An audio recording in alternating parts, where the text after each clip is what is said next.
mengenai pengenalan citra digital. Jadi materi kuliah kita yang kedua, kita akan membahas sedikit tentang citra digital. Jadi materi ini saya berikan dengan referensi yang saya ambil dari dua buku. Yang pertama adalah karangan Prof. Adi Susanto dan Abdul Qadir di sini. Judulnya adalah Teori dan Aplikasi Pengolahan Citra. Ini buku yang bagus ya, bisa dibaca bahasa Indonesia dan ada contoh programmingnya. Kemudian yang kedua adalah buku Digital Image Processing yang dikarang oleh Gonzales.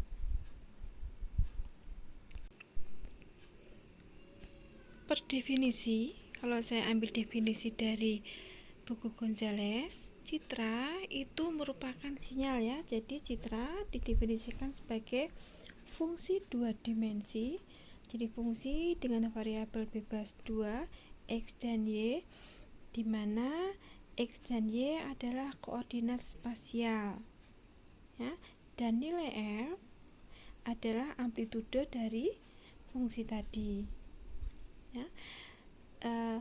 Tiap pasangan dari fx dan f pada titik x, y ya, amplitudenya f-nya tadi itu sering disebut sebagai intensitas citra atau level keabuan, atau bahasa Inggrisnya gray level citra pada titik tersebut ya, pada posisi tersebut.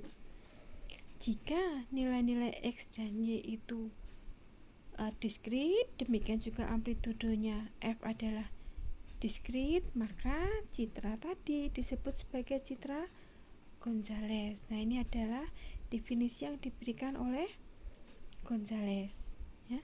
Nah, contohnya seperti ini ya, kalau dalam representasi matematis ya, karena ini dia fungsi.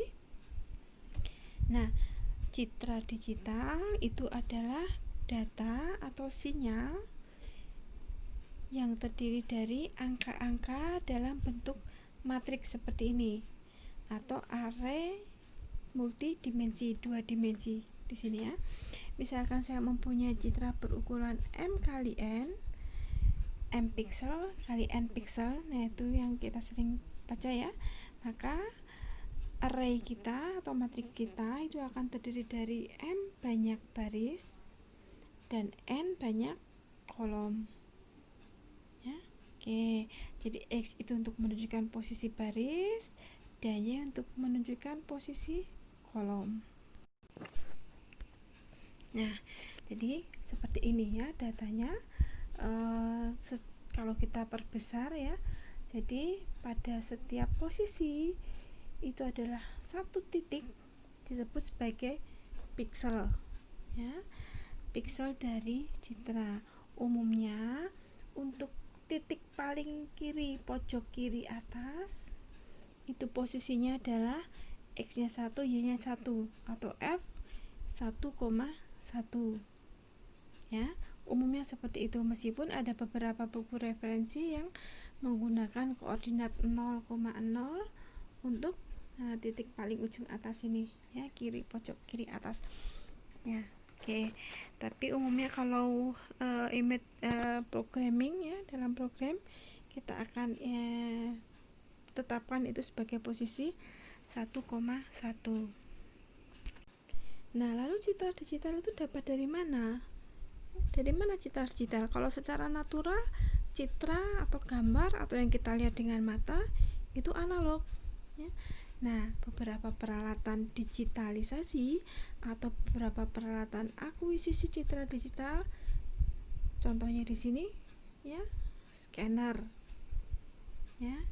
Jadi kita mengubah dari gambar kemudian dalam file ya. File itu nanti isinya angka ya, angka-angka ya. Matriks seperti ini isinya ya, meskipun disimpannya tidak harus dalam matriks ya, bisa dimodelkan atau dengan metode tertentu ya, bisa dengan array, tapi sebenarnya dia adalah matriks ya, dua dimensi. Oke, ada scanner, kemudian ada ini fingerprint ya, untuk presensi sidik jari itu menggunakan peralatan ini. Kemudian ada CCTV, kemudian juga ada HP kalian ya, cellphone kalian itu juga yang punya kamera. Sekarang nggak ada ya HP yang ada kameranya ya, akan mengubah analog ke dalam digital. Jadi ketika dia menangkap gambar, maka yang dia simpan apa? File, bisa dalam JPG ya, atau dalam TIFF. Tapi kalau umumnya kalau HP ya JPG ya, tapi ya bisa ada pilihan lain. Nah, data yang dia simpan itu berupa angka. Nah, itulah citra digital. Angka-angka dua dimensi yang dia simpan itulah yang disebut dengan citra digital. Ya, sebagai catatan, semua gambar atau beberapa hal yang saya perlihatkan dalam presentasi ini diambil dari buku referensi ya, jadi tidak saya buat sendiri. Nah, macam-macam citra yang sering kita lihat ya, yang sering kita jumpai, ada citra biner, ada citra grayscale, ada citra warna ya. Meskipun yang sangat sering kita jumpai ya citra berwarna, tapi kadang-kadang kita masih mendapati citra biner. Misalkan kalau kita fotokopi, nah fotokopi itu citranya citra biner, jadi dia hanya punya dua kondisi, dua nilai intensitas, apakah 0 hitam atau putih satu ya. Jadi angka yang dia simpan di file ya hanya dua macam, 0 dan 1, hitam atau putih. Kemudian untuk citra grayscale ya, itu sepertinya hitam putih tapi tidak hitam putih, karena dari hitam sampai putih itu kita akan bagi menjadi beberapa level keabuan ya. Jadi dari hitam, kemudian hitam agak terang gitu ya, kemudian hitam lebih terang lagi, kemudian kelabu terang, dan seterusnya sampai putih. Itu yang disebut dengan citra grayscale ya. Nah, ini contoh citra grayscale dengan ukuran 12 kali 12 ya. Jadi ada 12 baris, ada 12 kolom. Nah, kemudian untuk citra warna contohnya yang di sini ya.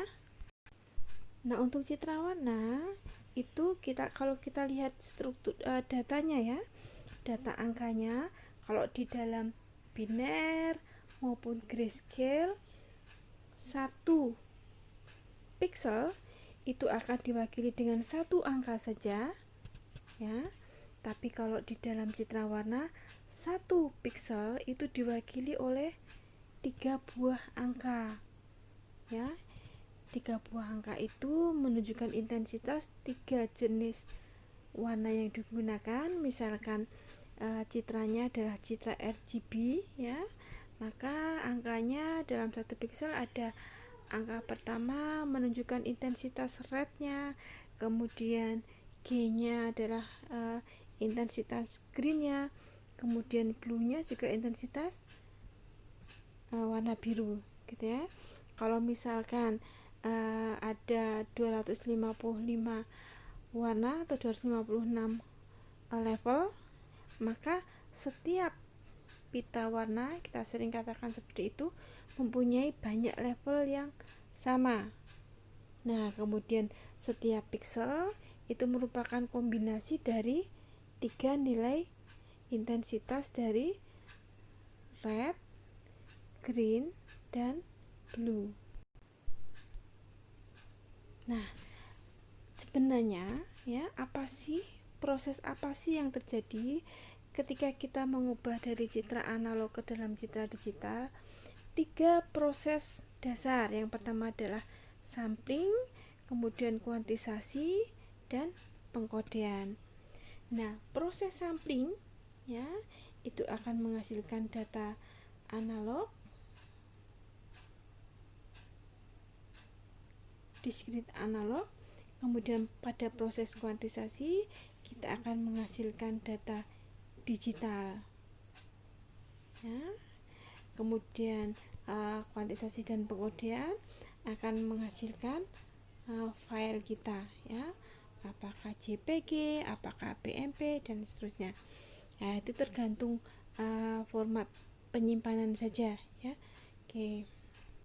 Nah, ketiga proses dasar ini, sampling, kuantisasi, dan pengkodean, masing-masing proses ini akan memberikan pengaruh pada kualitas citra, yaitu pada resolusi citra, ya, baik sampling maupun kuantisasi dan pengkodean itu akan mempengaruhi atau akan memberikan efek pada resolusi citra. Nah, nanti kita lihat ya, kenapa bisa resolusi citra ditetapkan atau ditentukan atau dipengaruhi oleh tiga proses dasar ini.